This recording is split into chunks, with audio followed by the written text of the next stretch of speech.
Hello friends, welcome back to the new tutorial of the built-in generic TypeScript record. So those who haven't subscribed my channel yet, please to subscribe my channel, and if you like the video, please to like, share and comment on my video. So let's get started. The record type in the TypeScript allows you to create an object type with a fixed set of keys and the values. The most important, you create an object type with fixed set of keys and the values. It is important to note that you can specify the type of keys and the values when using the record. So basically you are specifying the type of keys and the values when using the record type.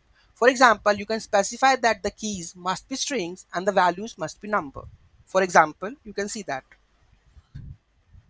Okay, so here you can see that we have defining the keys and the values. So here keys should be string and the value should be string or a number. So here you can see that we have defined the user object, okay, where name should be here you can see that it should be a string or a number. So here it should be a string or it should be a number.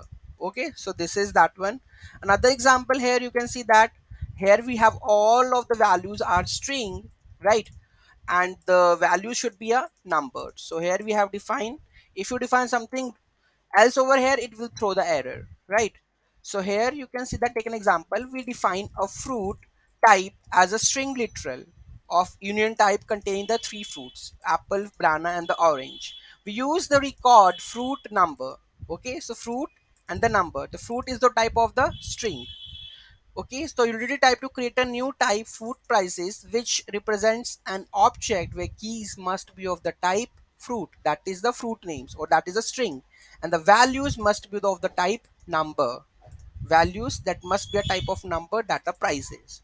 Then we then create an object fruit prices with the properties for each fruit where keys are restricted to the values in the fruit type. So here the keys are restricted, that is fruit should be a string and the number should be of the, so prices should be in the number. Okay, and the values are numbers representing the prices of the each fruit.